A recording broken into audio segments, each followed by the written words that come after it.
죄 아무리 강할지라도 우리들의 대장 예수 앞서가시니 주저 말고 용감하게 힘써 싸우세. 최후 승리 얻을 때까지 한 마음으로 힘써 나가세. 한 마음으로 힘써 싸우세. 악한 마음의 군사들과 힘써 싸워서 승전보를 울리기까지. 죄악 중에 빠진 사람 죄를 뉘우쳐 십자가에 달린 예수 믿기만 하면 위태한 데 빠진 영혼 구원 얻어서 천국 백성 될 것이밀세. 한 마음으로 힘써 나가세. 한 마음으로 힘써 싸우세. 악한 마음의 군사들과 힘써 싸워서 승전보를 울리기까지.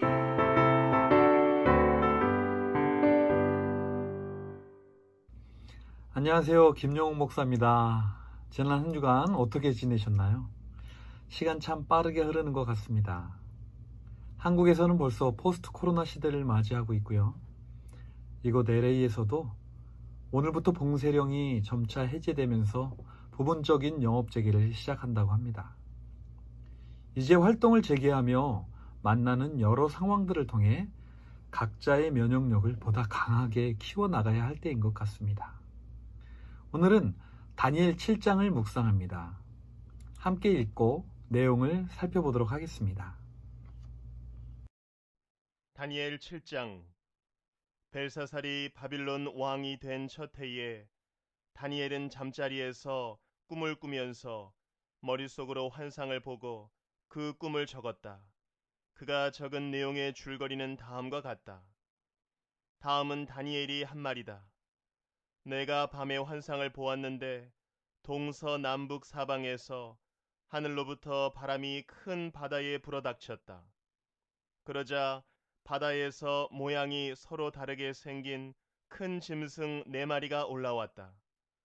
첫째 짐승은 사자와 같이 보였으나 독수리의 날개를 가지고 있었다.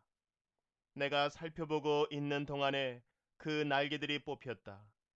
그 짐승은 몸을 일으키더니 사람처럼 발을 땅에 디디고 섰는데 사람의 마음까지 지니고 있었다. 또 살펴보니 다른 짐승, 곧 둘째 짐승은 곰과 같았는데 뒷발로 서 있었다.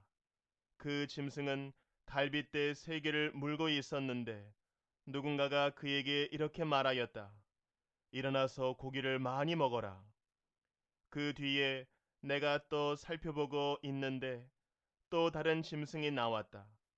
그것은 표범처럼 생겼으나 등에는 새의 날개가 4개나 있었고 머리도 4개나 달려 있었으며 아주 권위가 있어 보였다.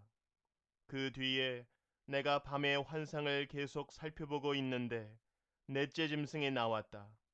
그것은 사납고 무섭게 생겼으며 힘이 아주 세었다. 이 짐승은 쇠로 된 큰 이빨을 가지고 있어서 그것으로 먹이를 잡아 먹고 으스러뜨리며 먹고 남은 것은 발로 짓밟아 버렸다. 이 짐승은 앞에서 말한 짐승들과는 달리 뿔을 10개나 달고 있었다. 내가 그 뿔을 유심히 살펴보고 있자니 다른 작은 뿔 하나가 그 뿔들 사이에서 돋아났다. 먼저 나온 뿔 가운데서 셋이 새로 돋아난 그 뿔에 밀려서 뿌리채 뽑혔다. 새로 돋아난 뿔은 사람의 눈과 같은 눈을 가지고 있었고 입이 있어서 거만하게 떠들었다. 내가 바라보니 옥좌들이 놓이고 한 옥좌에 옛적부터 계신 분이 앉으셨는데 옷은 눈과 같이 희고 머리카락은 양털과 같이 깨끗하였다. 옥좌에서는 불꽃이 일고 옥좌의 바퀴에서는 불길이 치솟았으며 불길이 강물처럼 그에게서 흘러나왔다.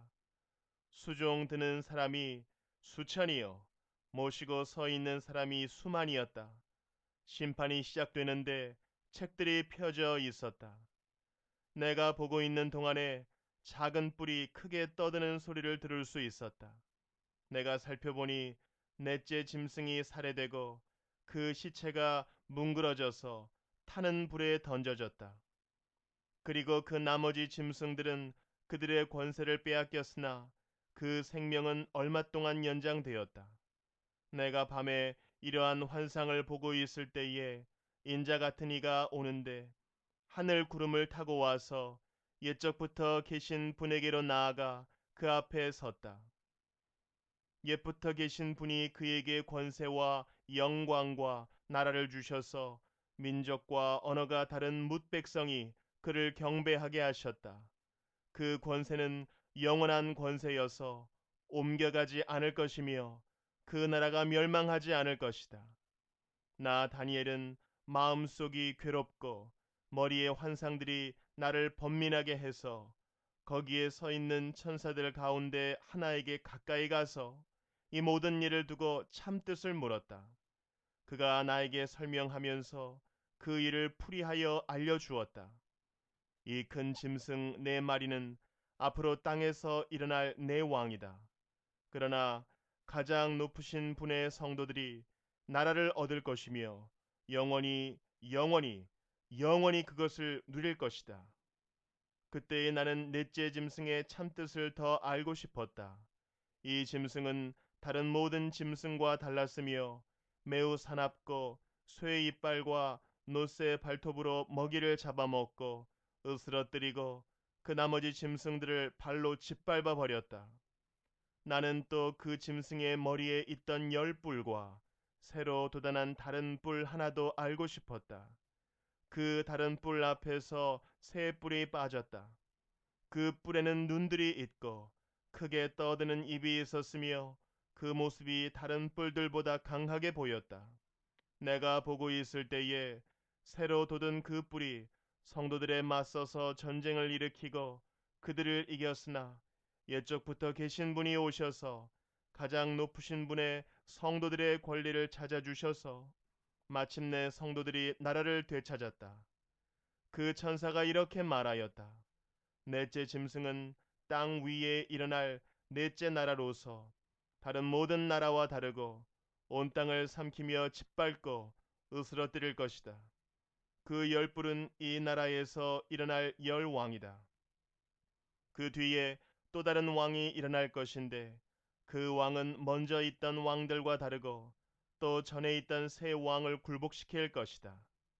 그가 가장 높으신 분께 대항하여 말하며 가장 높으신 분의 성도들을 괴롭히며 정해진 때와 법을 바꾸려고 할 것이다.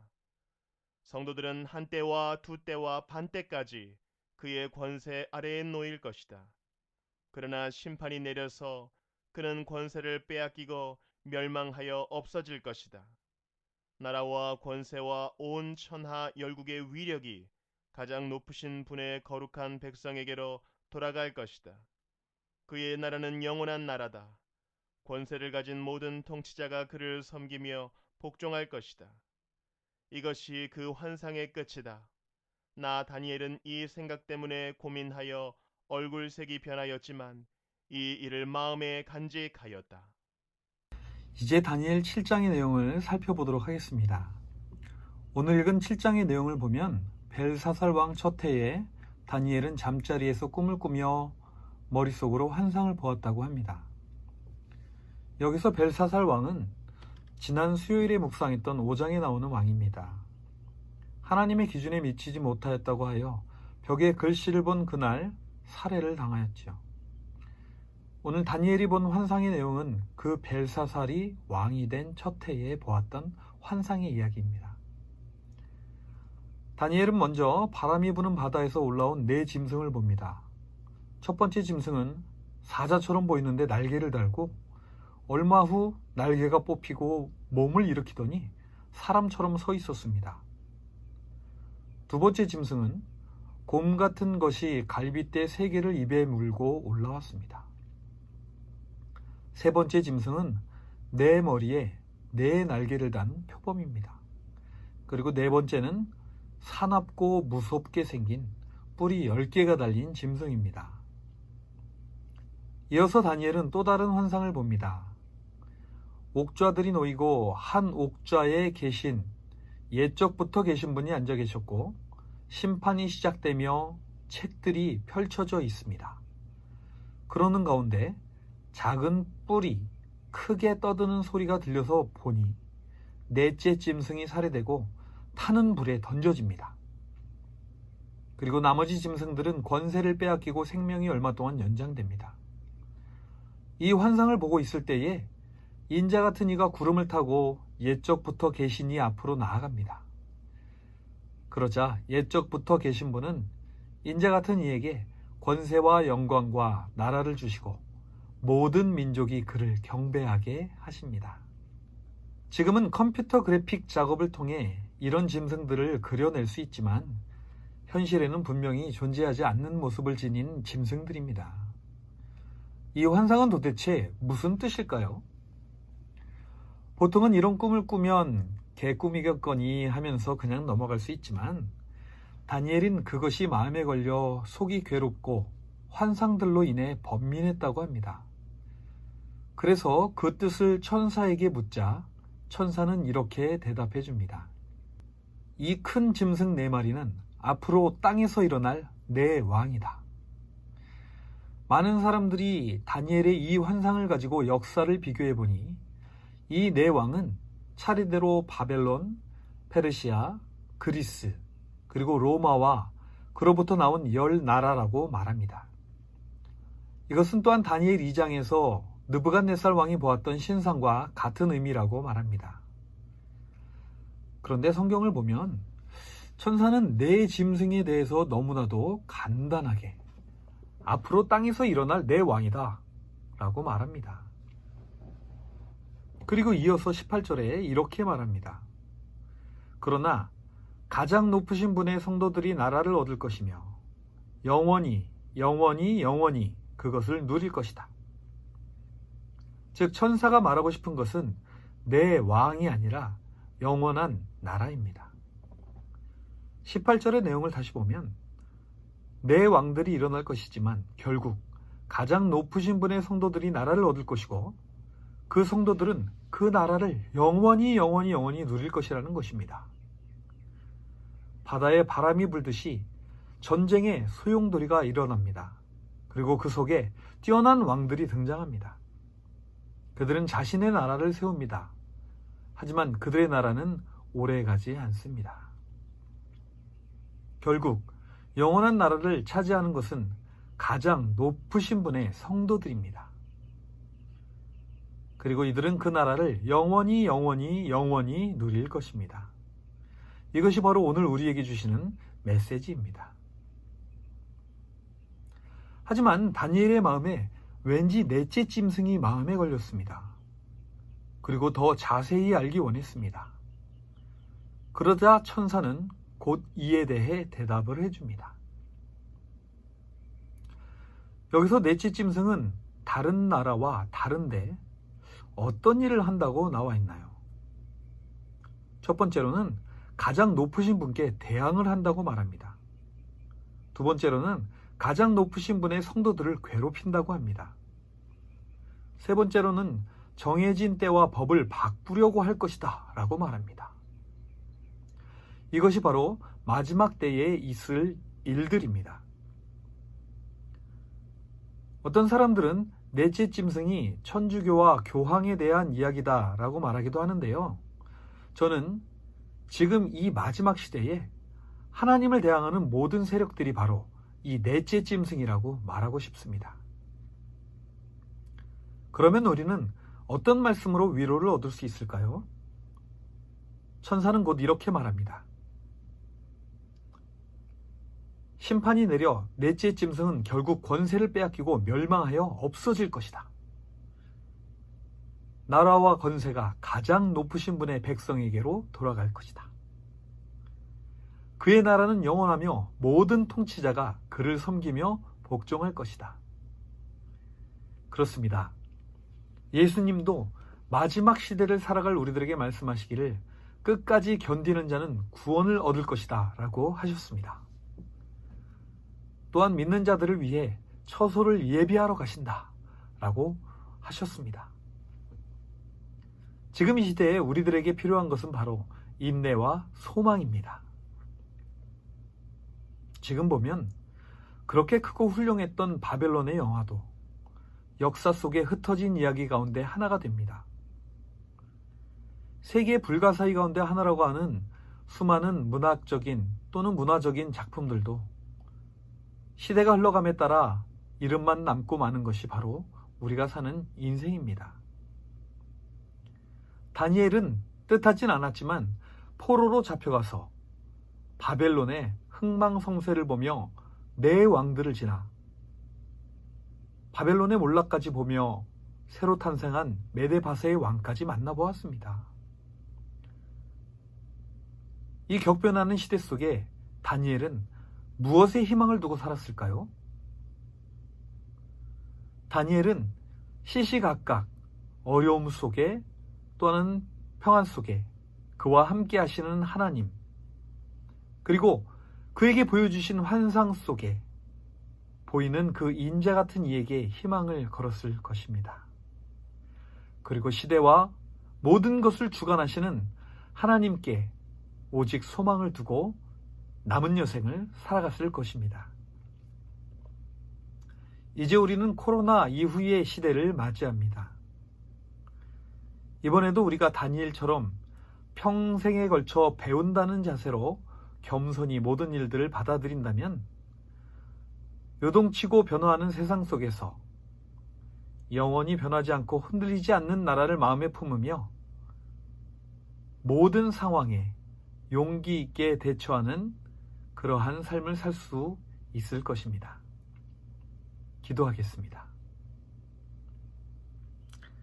하나님 아버지, 오늘도 저희들이 격변하는 세상 속에 살아가고 있습니다.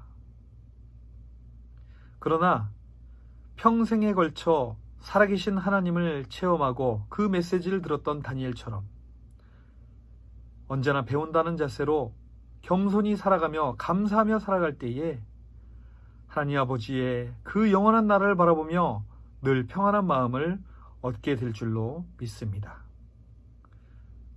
오늘도 저희들에게 변하지 않는 믿음을 허락하여 주시옵시고 그 믿음 속에서 순간순간 주님을 의지하며 평안한 하루 살 수 있도록 인도하여 주시옵소서. 감사를 드리며 예수님의 이름으로 기도합니다. 아멘. 오늘도 주님의 사랑과 은혜 속에 평안한 하루 되시기를 바랍니다. 감사합니다.